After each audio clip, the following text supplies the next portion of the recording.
I went with my Luis's dad to Arkansas, where he is from, and they had a they were they had a lot of money. They were one of those southern families. They had one of those houses where the driveway went all the way around, and their whole upstairs was a dance floor.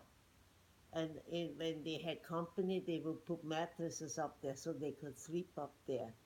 And then during the in the afternoon, and Mm-hmm. all the relatives, everybody had like Grandpa Singley had. There was 13 kids in his family, Oh my all boys except one girl. And so they were all grown then gosh. Mm-hmm. because he was my husband's father, you Mm-hmm. know. And we were there, and they still had a black cook. And the lady got 17 cents for ironing a shirt, a man's shirt, you know, a white shirt. And I thought that was just awful. 17 cents. What the hell is that? That's not, you know, what does, what can you buy me Yeah. 17 cents? How many shirts? I don't know. She must have ironed 20 shirts before 10 shirts, and she had $1.70, you know. It's ridiculous. And it still said no blacks allowed. When I came in 52, I came here in Mm-hmm. 52, there was no blacks allowed, and or whites only, you know. And what I had learned in Germany about this country is that they were free. Mm-hmm. But when I came here, they were anything but free, you know. Yeah, they were not, they didn't actually own them anymore like they did, you know, but they worked for them for practically nothing. Yeah. And I was really upset about that. I told him, I said, oh my God, 17 cents to iron a man's shirt. I mean, that's hardly worth getting, you Mm-hmm. know. And there were still no blacks allowed, and there were separate bathrooms for the black people in Arkansas, you know. And it upset me.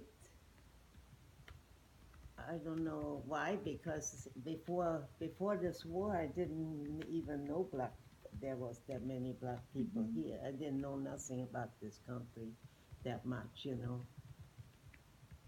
And it upset me. And then when they had those riots, um, I could actually understand why they had them, you know. I remember my mother-in-law. They had their own property in Gardena over here. That was when Gardena was all white, and they had some black people put a wall around them, Mm-hmm. a block wall around their property. And I lived there. They had a house, and then they had like apartments next door. They rented out, Mm-hmm. and they let me and Louise's dad have one of the apartments Mm-hmm. after I married him. And when they built that block, this black man came to my door and asked me what time it was. Mm-hmm. He was the foreman, I guess, and he wanted to know if it was lunchtime, I Yeah. guess. And I looked and I told him what time. It was noon. Yeah. I told him it's 12 o'clock, you know. And then he left.